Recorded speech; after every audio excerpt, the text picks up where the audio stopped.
Bonjour à tous et à toutes, bienvenue dans une nouvelle vidéo. Une vidéo, ma foi, pas très joviale, enfin pour moi. Surtout, j'essaie de prendre ça plus à la rigolade qu'autre chose. En plus, cette vidéo, je la sors juste après Halloween. Vraiment, j'ai un timing parfait. Normalement là, c'est novembre, on sort les pulls de Noël. D'ailleurs, prochaine vidéo, j'annonce petit pull de Noël. Aujourd'hui, je vais vous raconter ce qui s'est passé chez moi. On sait pas ce qui s'est passé, on a des suspicions, des théories, mais pas plus que ça. Comme je vous l'ai déjà dit précédemment, j'adore tout ce qui est paranormal, fantôme, tueur en série, enfin les trucs un peu glauques. Déjà, je mets juste le thème. Ça s'est passé chez moi, dans ma cuisine. En fait, il faut savoir que j'habite encore chez mes parents, voilà, même si je fais mes études dans une autre ville. Les week-ends, je suis chez mes parents, et pendant les vacances aussi, et les semaines, je suis dans ma ville d'études. Il faut savoir tout d'abord que c'est une assez vieille maison.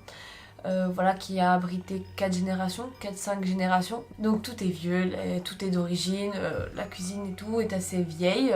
Voilà, c'est pas des trucs avec des frigos américains, enfin des hôtes. Mais moi je l'aime bien, ça a son petit charme. Bref, telle n'est pas la question. Lors de la galette des rois, on récupère les petites fèves et on les met juste au-dessus de la hotte. Et après, avec le temps, il y a de la graisse qui s'appose dessus, voilà. Et en fait, je rentre chez moi et je vais dans la cuisine et je trouve une fève. C'est un petit moine en fait. Donc du coup ça m'interpelle pas plus que ça. Enfin voilà, je la repose, je suis d'accord, bizarre. Je sais pas, sur un malentendu c'est tombé. Il faut savoir qu'avant, mon père aussi en avait trouvé en fait. Il en avait trouvé une par terre, mais ça l'avait pas plus choqué que ça. Donc voilà, je vous ai posé le contexte. Quelques petits éléments pour vous mettre dans l'ambiance, pour bien vous expliquer. Et c'est là que tout commence réellement. Donc là quand je vous ai raconté l'histoire des 2 fèves pour mon père et moi, c'était fin septembre, début octobre je crois. Voilà, plus fin septembre, début octobre. J'étais chez moi, on regardait Netflix avec mon copain. En plus, on regardait un film d'horreur, genre génial, on était vraiment dans le thème. On entend vraiment un bruit assez important dans la cuisine. Vraiment comme si tout était tombé, des verres, mais vraiment un brouhaha horrible. Sur le coup, on pensait que c'était ma chaîne, elle était dehors. Ensuite, on pensait que c'était les 2 chats, ils étaient tous les 2 en train de dormir. Et en fait, il s'avère qu'on va dans la cuisine et en fait, rebolote. Plein de fèves, mais là pas une, mais elle est 5. Il me semblait qu'il y avait un ange et encore le moine qui était tombé. Et ces 2-là n'étaient pas cassés. Et les 2, et après il y en avait d'autres qui, elles, par exemple, étaient cassées et qu'on a dû jeter à la poubelle. Sur le coup, j'étais en mode, bon, bah c'était pas très. Enfin, c'est pas marrant, hein. Mais j'ai reposé, enfin, ça m'a pas plus choqué que ça en fait. On s'est levé du salon, on est allé dans la cuisine, on a tout rangé, enfin, on a vu le bordel, on a jeté ce qui était cassé. Et on a remis à leur place les figurines.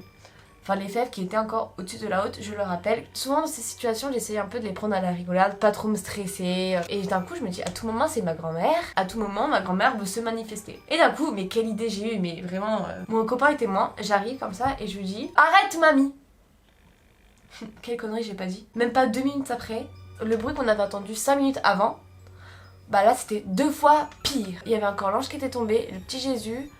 Enfin, plein d'éléments catholiques et plein de petites fèves encore, style Betty Boop, etc., qui elles étaient cassées. Voilà, et ça, c'est assez gros, hein. Vous voyez la taille de ma main, j'ai pas une main de géant non plus, mais ça avait fait un truc, un vol plané énorme, d'1 mètre. Je pense que c'est ça qui avait provoqué le plus de bruit. Ce deuxième bruit était tellement fort qu'il a réveillé mes parents, qui étaient vraiment, allez, ultra loin de la cuisine, hein. Vraiment ils sont ultra loin de la cuisine, et ça les a réveillés. Ma mère et tout, enfin on rigolait, et même mon copain, on rigolait un peu jeune quand même. Voilà, on ne sait toujours pas ce qui s'est passé, mais il y a plusieurs théories. La première théorie, on pense que la fenêtre de ma cuisine était ouverte, et qu'avec le vent, le rideau s'est levé et a fait tomber les fèves. Devinez quoi? La fenêtre était fermée.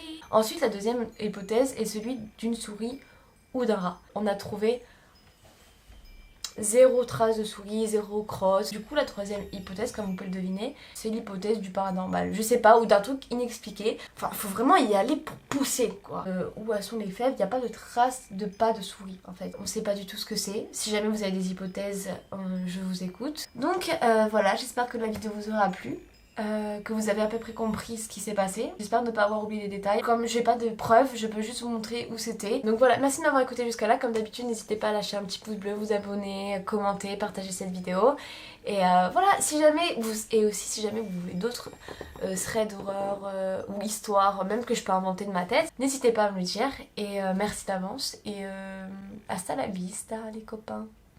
Attends, c'était un petit hasta la vista gentil quand même, hein.